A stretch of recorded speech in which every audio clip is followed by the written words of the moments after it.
있는 말씀은 느헤미야서 12장 45절부터 47절 말씀 보시겠습니다. 느헤미야 12장 45절부터 47절.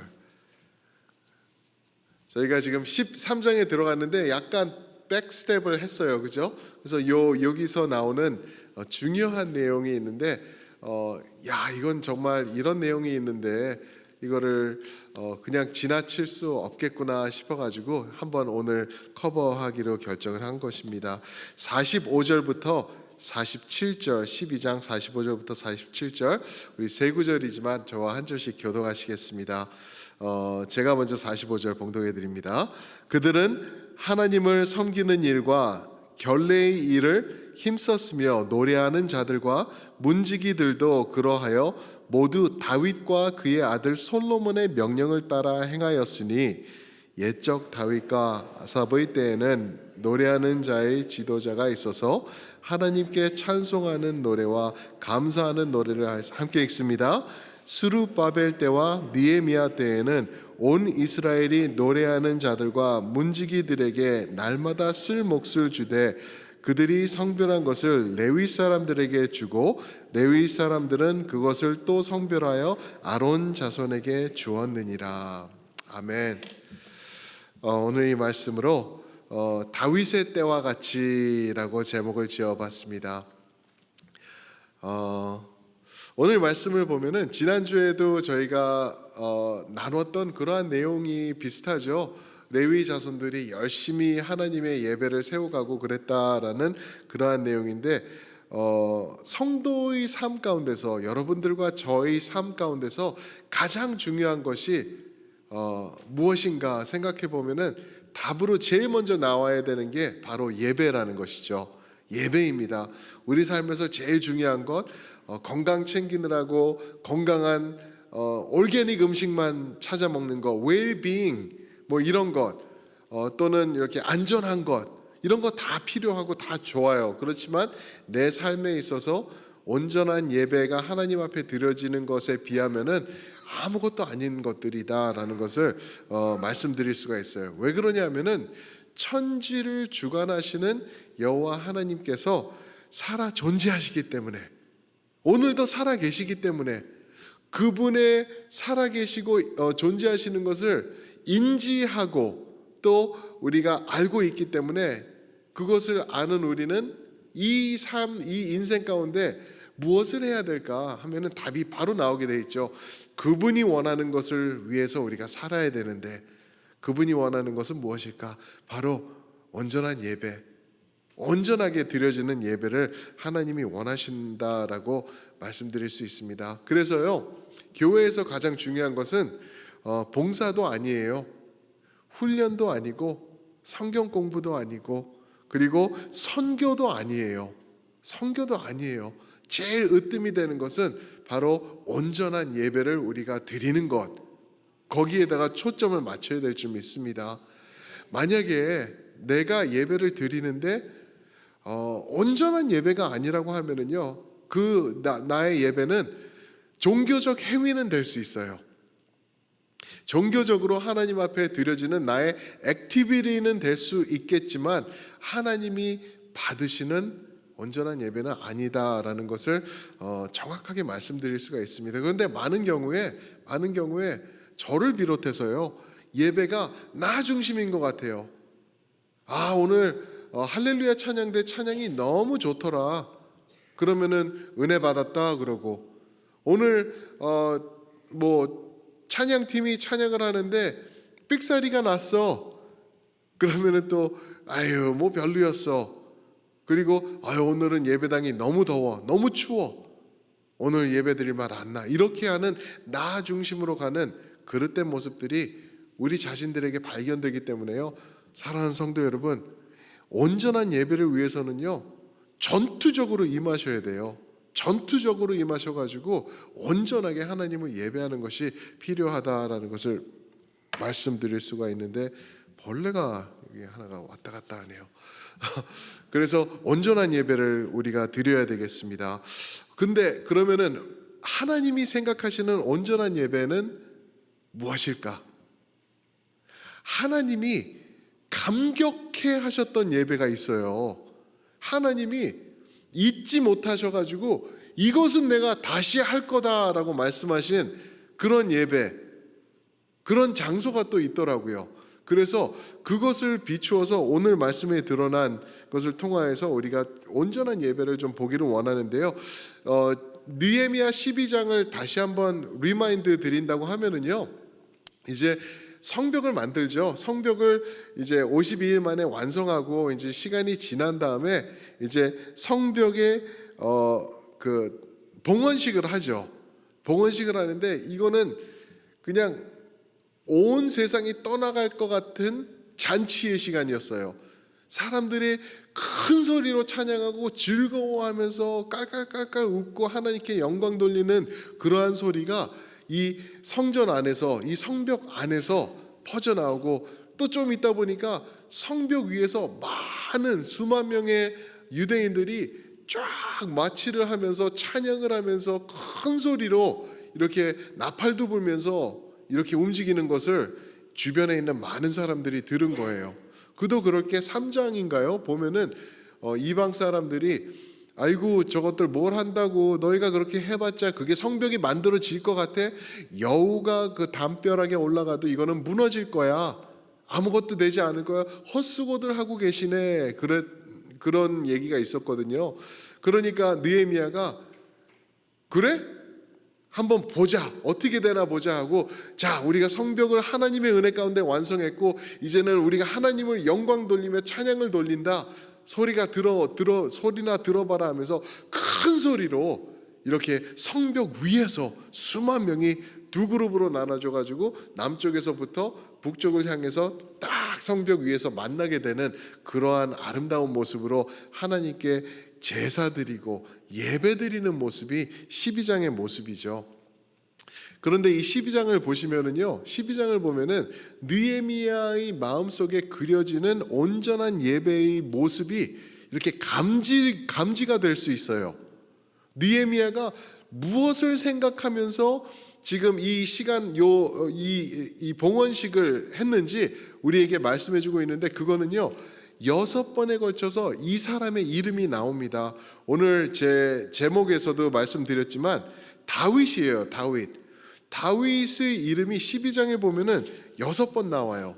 6번 나오는데 2번은 그냥 다윗, 37절에 보시면 다윗의 성의 층계로 올라가고 다윗의 궁 윗길에서 이런 그 지역 이름, 그 부분 이름, 그 층계 이름 뭐 이런 거를 얘기를 할 때 다윗의 이름이 2번 나오지만 나머지 4번은요 다윗이 어떠한 마음으로 있었던 사람이었는지 느헤미야가 그것을 캐치를 하고 그 다윗이 드린 그 예배를 이제 이 봉헌식에서 적용을 하는 그러한 내용이 나오고 있습니다.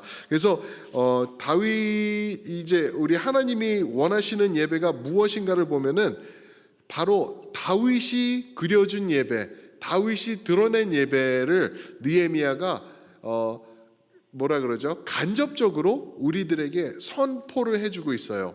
그래서 여기 24절, 12장 24절에 보면은 하나님의 사람 다윗의 명령대로 순서를 따라 주를 찬양하며 감사하고, 이 봉헌식, 이 성벽 낙헌식에 있어서 예배를 드렸는데 보통 그냥 예배가 아니에요. 내가 좋아하는 찬양 부르고 큰 소리로 할렐루야 주님 감사합니다 그런 게 아니라 하나님의 사람 다윗의 명령대로 순서를 따라 주를 찬양하고 감사했다. 다윗을 느헤미야가 포착한 거예요. 캐치한 거예요. 다윗이 어떤 예배를 드렸는지, 그리고 그것을 가져다가 지금 따라하고 있는 거예요. 그런데 여기서 재밌죠? 하나님의 사람 다윗이라고 표현하고 있어요. 이거는 그냥 이름 그냥 높여서 불러주는 이름이겠구나 정도가 아니라 하나님의 사람 다윗, 하나님이 즐겨받으신 사람 다윗, 하나님이 원하는 그 예배, 그 감격의 예배를 드렸던 그 다윗이라고 지금 표현하고 있는 것이죠. 똑같은 표현이 36절에도 나오고 있어요. 36절 보시면은 이제 이름들이 나오고 그 다음에 뭐라 그러죠? 다 하나님의 사람 다윗의 악기를 잡았고 학사 에스라가 앞섰다라고 말하고 있어요. 또 나오죠. 하나님의 사람 다윗의 악기. 다윗이요 그냥 목동이었던 다윗이 아니고 그냥 왕이었던 다윗이 아닌 거 아시죠? 시를 엄청나게 쓴 시편 기자 다윗이었고요. 그뿐만 아니라 악기를 만든 그런 사람이었어요. 다윗이 직접 제작하고 이거는 악기를 이렇게 해가지고 다윗이 만든 악기다라는 악기들이 있었는데 다윗의 악기를 잡아서 예배를 드렸다라고 말하고 있습니다. 그뿐만 아니라 이제 오늘 읽은 말씀 45절 46절에 보면은 다윗과 그의 아들 솔로몬의 명령을 따라 다윗과 그의 아들 솔로몬의 명령을 따라 예배를 드렸다. 그리고 우리 때 47절에는 수르바벨 때와 느헤미야 때에는 이것을 똑같이 행하려고 우리가 노력을 했다. 그런 내용이 이렇게 지금 반복해서 나오고 있는 것이죠. 그래서 하나님이 감동하시는 예배는 어떤 예배일까? 우리가 생각해 봐야 되겠죠. 모세의 성막 기억나시죠? 출애굽한 다음에 광야에서 40년 생활하는 동안 성막을 멋있게 졌어요. 그리고 성막을 중심으로 모든 이스라엘 백성들이 진을 치고 모든 문은 그 성막을 향해서 열려 있고 성막에 불기름, 구름 기둥이 임하고 그 기둥이 들릴 때는 이제 짐을 싸서 다시 챙겨서 또 움직이고 엄청난 하나님의 임재가 드러났던 그러한 성막의 예배인데 그게 하나님의 마음에 감동이 됐던 예배일까요? 뭐 그럴 수도 있을 것 같아요. 분명히 하나님의 셰키나 영광이 임했던 것은 확실해요.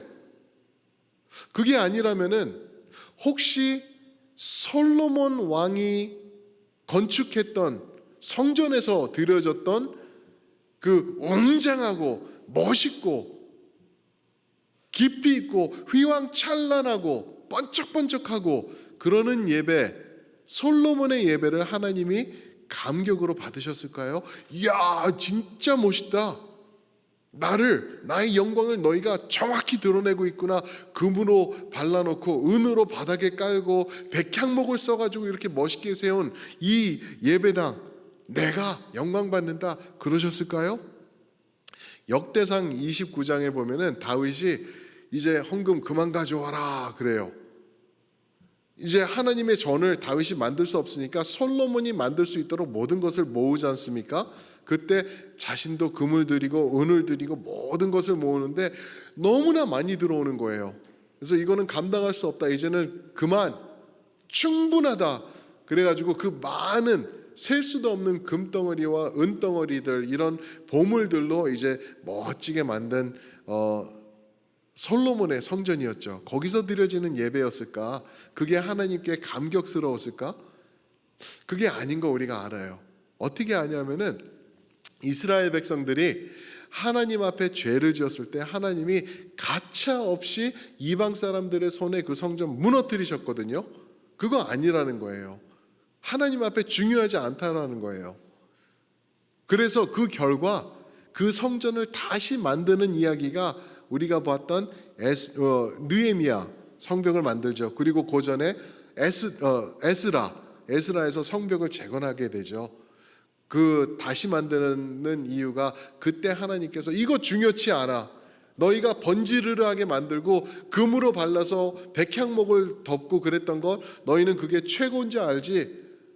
너희의 온전한 예배가 없으면 이것도 필요 없어 하고 하나님께서 무너뜨리시는 거죠. 그래서 그게 아니라는 거 우리가 정확히 알아요. 그럼 무엇일까?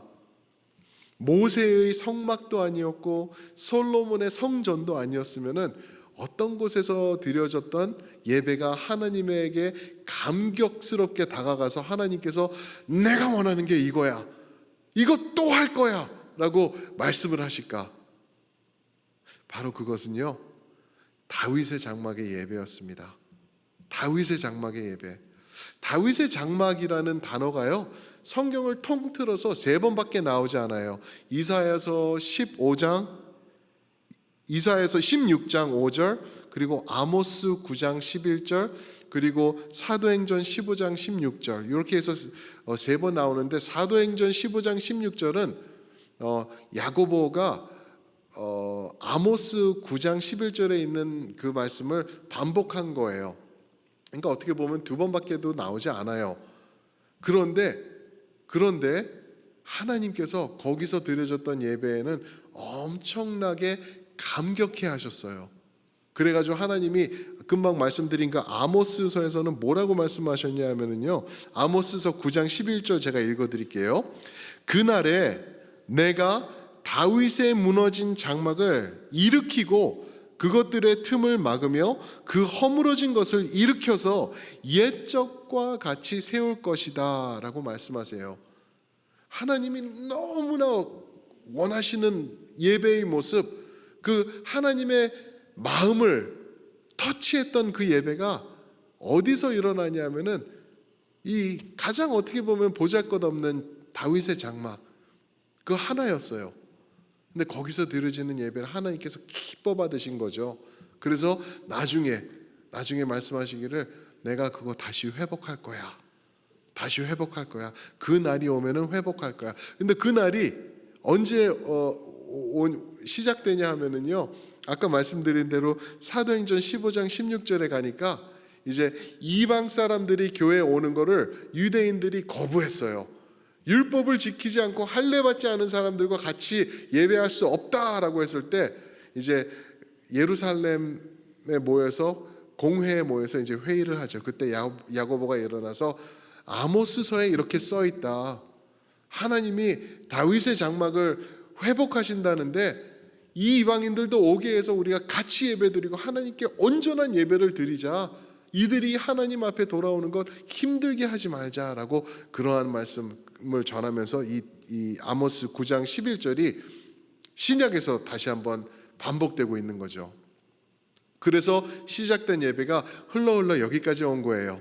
그리고 아직도 온전한 그 다윗의 장막의 예배가 회복되지 않았어요. 왜 그러냐면은 아모스 그리고 사도행전 그리고 이사야서 15장을 보면은 이게 나중에 예수 그리스도께서 확실하게 재림하실 때 그때 일어나는 그러한 내용들이 들어 있어요. 예수 그리스도 중심으로 온전하게 그런 예배가 다시 완벽하게 회복되는 것을 우리에게 말씀해 주고 계십니다. 그러면은 우리가 생각해 봐야 될 게 하나님이 원하시는 이 다윗의 장막의 예배가 왜 중요했을까? 도대체 어떠한 것들이 그 예배 가운데 있었기 때문에 하나님께서 그것을 그토록 감격해 하시고 나중에 예수님이 재림될 때 그때 내가 완벽하게 그거 다윗의 장막을 회복할 거야 라고까지 아모스서에서 이렇게 말씀하셨을까? 도대체 무엇이 그 장막에서 있었길래 하나님이 솔로몬의 성전도 아니고 하나님의 쉐키나 영광이 임했던 모세의 성막도 아니고 초라했던 다윗의 장막을 말씀하시는 것일까? 그 답을 얻기 위해서 우리가 한 구절을 한번 함께 보셨으면 좋겠는데요. 사무엘하 6장으로 한번 가주시면 좋을 것 같아요. 사무엘하 6장. 여기서 한 구절만 볼 텐데 여기에 답이 다 나와 있네요. 사무엘하 6장을 보시면은 이제 다윗의 장막을 이야기하는데 다윗의 장막이 왜 생겼는지 이 컨텍스트에서 나오는데요. 17절 사무엘하 6장 17절 제가 봉독해 드리겠습니다.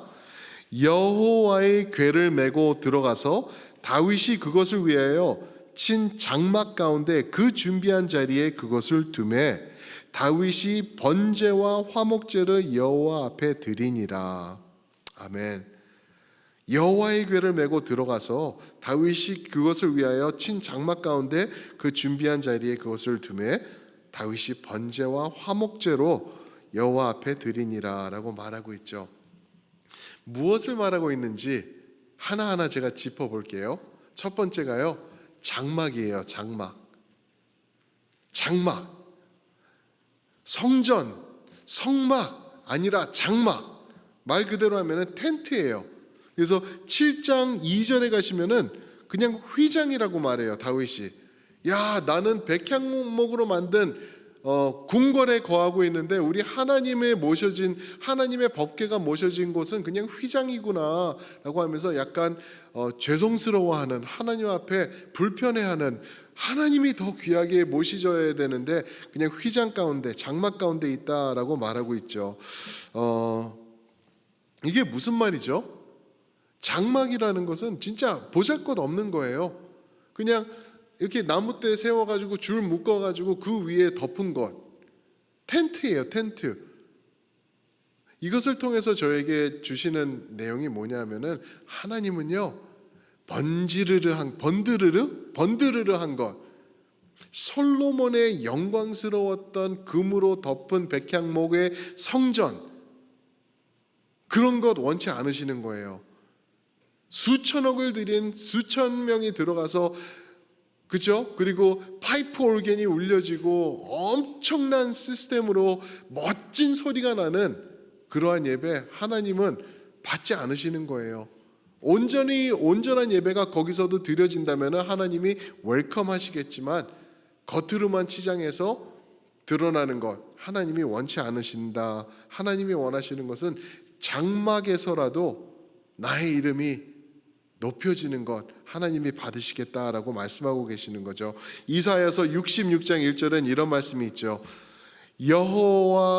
여호와께서 이같이 말씀하시기를 하늘은 나의 보좌여 땅은 나의 발판이니 너희가 나를 위하여 무슨 집을 지으랴, 내가 안식할 처소가 어디랴 라고 말씀하세요. 내가 이렇게 큰 하나님인데 네가 고만하게 집을 져놓고 나를 거기에다가 살게 하겠다고? Are you kidding me?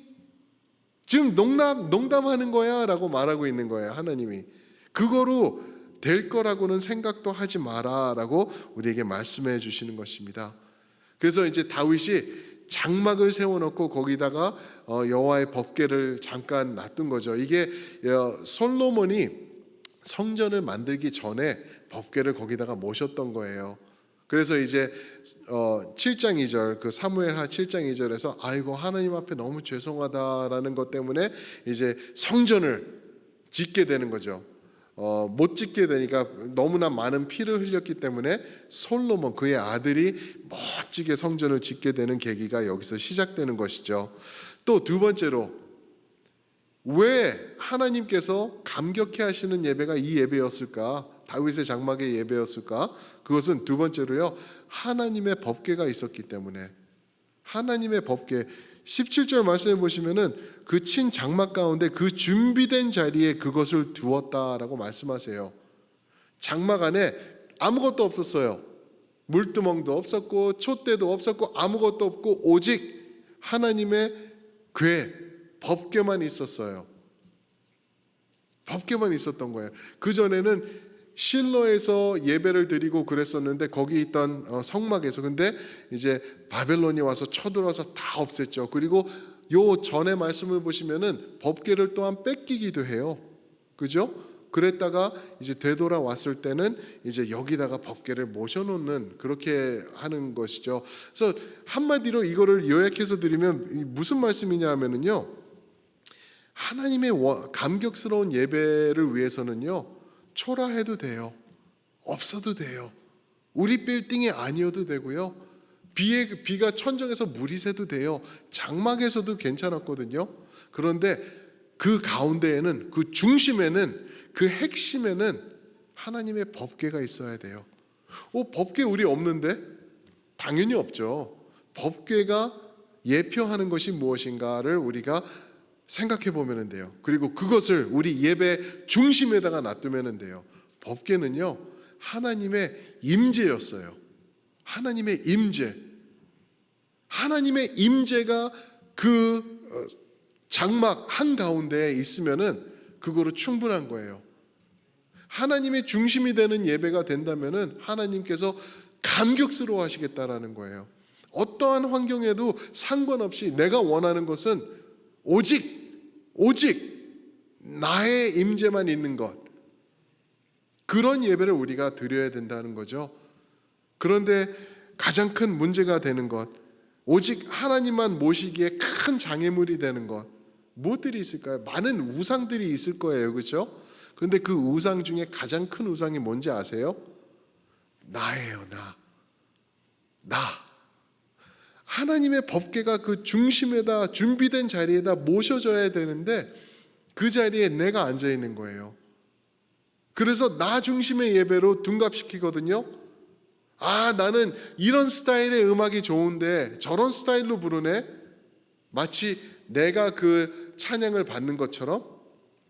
나는 오늘 예배 오늘 너무 피곤해. 어제 저녁에 늦게까지 이렇게 해가지고 너무 피곤해서 이 찬양 같이 못 불러. 오늘은 그냥 내가 그냥 눈 감고 이러고 있을 거야. 나 중심이 되는 거예요. 내가 우상이 되는 거죠. 하나님의 임재 중심이 아니라 내가 주인공이 되어서 그 자리에 앉아 있는 것. 그러면 하나님이 떠나시고 파괴하시고 그러는 모습이 드러났던 것을 우리가 솔로몬의 그 성전에 망하는 것을 통해서 보았죠. 그래서 우리가 하나님이 원하시는 예배를 원한다고 하면은 장막뿐만 아니라 법궤 중심, 즉 하나님의 임재 중심으로 나가는 예배를 드려야 될 줄 믿습니다. 그런가 하면은 또 하나 있어요. 또 하나 있는데 그거는 뭐냐 하면은 끝없는 예배와 찬양이 지속되는 것, 그것이 필요하다라는 거예요. 끝없는 예배와 찬양이 지속되는 것. 이것은요, 제가 시편 134편을 보면은 이런 말씀이 있어요. 134편 1절에 보라, 밤에 여호와의 성전에 서 있는 여호와의 모든 종들아 여호와를 송축하라라고 말하고 있어요. 한밤중에 여호와의 성전에 서 있는 여호와의 모든 종들아 여호와를 송축, 찬양하라, 예배하라라고 말하고 있는 거예요. 무슨 말이죠? 이 다윗의 장막을 제가 이거를 찾고 준비하다가요, 그냥 시간이 돼가지고 스탑할 수밖에 없었던 게 너무나 많은 내용들이 있고 너무나 깊은 내용들이 너무나 많아요. 근데 그 중에 하나가 이거였어요. 다윗이 셋업해 놓은 그 장막 안에 법궤가 있었고요. 거기서 예배하는 자들이 밤과 낮과 차이 할 것 없이 계속해서 24시간 찬양과 기도와 예배를 드리고 다윗은 여기서 번제와 화목제를 드렸다고 말하고 있는 거예요. 무슨 말이죠? 예배가 끊임없이 지속됐다라는 거예요. 밤에 너희들 거기서 예배하는 너희 하나님의 종들아 하나님을 송축하라. 그냥 거기 있지 마. 하나님을 예배해. 한밤중이어도 상관없어. 예배해. 끊임없이 예배해라고 다윗이 명령을 하고 있는 거예요. 우리 예배가 그렇게 돼야 될 줄 믿습니다. 우리 예배는 끊임없는 예배가 돼야 돼요. 우리 예배 주일날 9시 반에 하나로라고 이름진 예배 1시간 반 드리는 그 예배로 나는 하나님께 할 것 다 했다라고 하는 생각이 있으시다면요, 그 착각 버리시길 축복합니다. 그거 예배 아니에요. 그거는 그냥 함께 모여서 우리가 셀러브레이트 하는 거지만 그거로 예배가 끝났다라고 하는 것은 정말 큰 착오가 있다라는 것이죠. 하나님의 예배는 지속돼야 돼요. 목사님, 그거 어떻게 지속합니까? 우리가 나가서 일도 해야 되고 돈도 벌어야 되고 밤에 잠도 자야 되고. 맞아요. 그래서 로마서 말씀을 보면 이런 말씀이 있죠. 로마서 12장 1절에 이런 말씀이 있죠. 너희 몸을 하나님이 기뻐하시는 거룩한 무엇으로? 산 제물로 드리라. 이는 너희가 드릴 영적 예배니라. 아멘. 밤낮으로 24시간 에브리데이 드리는 예배가 어떤 예배인가? 구약에서부터 계속 헤맸을 거예요. 그래서 예배자들을 세워서 밤낮으로 예배를 했던 게 다윗의 모습인데 로마서 12장 1절에 가서는 우리가 그것을 100% 이해하고 있죠. 이제는 우리의 몸을 하나님이 기뻐하시는 거룩한 산제물로 드리라. 이는 너희가 드릴 영적 예배. 무엇이? 우리의 몸. 우리의 몸은 무엇을 말하죠? 다른 말로 하면 우리의 삶이에요. 삶. 하나로 예배 1시간 반이 아니라, 그거로 끝이 아니라 그거 해가지고 내가 아이고 잘했어, 이제 하나님이 축복해 주실 거야 라고 생각하는 것이 아니라 나의 몸, 나의 삶, 내가 어디든지 가든지 그곳이 거룩한 땅이 되고 내가 하나님의 이름을 부르는 그 자리가 나의 일터건 나의 사무실이건 내가 딜리버리 가는 그 순간이건 운전하는 장소건 할 것 없이 그 자리가 예배의 장소가 되는 것. 24시간 밤에 잘 때도, 밤에 자면서도 하나님 이름 부르시는 분 계시잖아요. 하나님을 예배하는 것.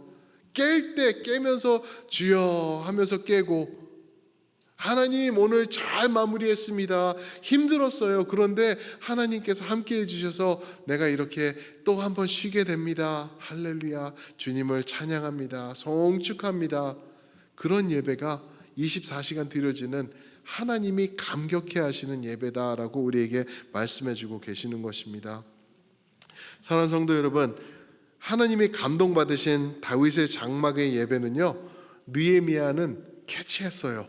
그래가지고 12장에서 이 봉헌식을 할 때 다윗 하나님의 사람 다윗, 하나님의 사람 다윗의 악기, 그가 어떤 찬양을 불렀고 어떻게 했고 이거를 다 인용하는 거예요. 적용하고 있는 거예요. 그런데 이 돌아가서 느헤미야서 12장을 보시면은요, 재밌죠? 여기에 반복되는 게 있어요. 12장을 한 단어로 요약한다고 하면은 기쁨이에요. 기쁨. 그래서 43절 같은 구절에 보면 기쁨이라는 단어가 한 5번 정도 나와요. 다 같이 어린아이들도 기뻐하고 부모들도 기뻐했고 하나님 앞에서 즐거워하더라. 그렇죠? 그리고 또 12장에 보시면은 6번 반복되는 말이 있는데 그것이 뭐냐 하면은요, 감사와 찬송, 감사와 찬송, 감사와 찬송 계속되고 있어요. 무슨 말이냐? 이거를 우리가 적용을 하면은요, 우리가 우리의 몸을, 우리의 삶을 하나님 앞에 24시간 드릴 때 어떤 식으로 드려야 하냐면은 기뻐해야 된다는 거예요. 즐거워해야 된다는 거예요. 감사하며 찬송이 끊임없이 드려져야 된다는 거예요. 일이 잘 성사되면은 감사. 일이 안 돼가지고 큰 손해를 봤어요. 그래도 감사. 내가 아파요. 그래도 아픈 순간에도 하나님을 찬양하면서 감사. 그렇죠? 내가 죽는 그 순간에도 주님의 십자가를 바라보면서 나에게 구원과 영생을 주신 하나님을 감사 찬양하는 것. 이게 성도의 예배의 모습인 줄 믿습니다. 사랑하는 성도 여러분, 우리는 예배자로 하나님께서 부르셨어요. 그래서 우리 첼트넴 장로교회 표어에도 예배가 제일 먼저 나오는 거예요. 그 다음을 따라 나오는 게 말씀이에요. 말씀. 왜? 예배를 어떻게 드려야지 말씀을 통해서 우리가 배울 수 있기 때문에. 그리고 그렇게 예배할 때 세상이 우리를 주목하기 시작할 거예요. 저 사람들은 뭔가 다르다. 저 교회는 이상하다. 다른 교회에서 얘기하지 않는 예수 그리스도의 십자가의 복음이 선포되네. 저 교회는 진리가 있나 보네. 저 교회 성도들은 어떻게 힘든 가운데서도 저렇게 감사를 할 줄 알까? 세상이 여러분들을 주목하기 시작할 거라는 거죠. 그러면은 그 가운데서 드러나는 게 예수님이 영광 높이 들림 받으시는 것. 그러면서 우리는 하나가 되어서 사랑하면서 이 땅에서 주님 앞에 서는 그날까지 승리하면서 나가는 우리가 될 것입니다. 아멘. 사랑하는 성도 여러분, 그런 예배자 됩시다. 우리 그런 예배자 되면서 내가 예배 보는 것 아니고 하나님께 올려드리는 다윗의 장막의 감격의 예배, 하나님께서 감동받으시는 예배 사시는 여러분들 되시길 축복합니다. 아멘. 우리 그걸 놓고 한번 기도하면서 오늘 저녁에 기도 시간을 가졌으면 좋겠습니다. 첫 번째,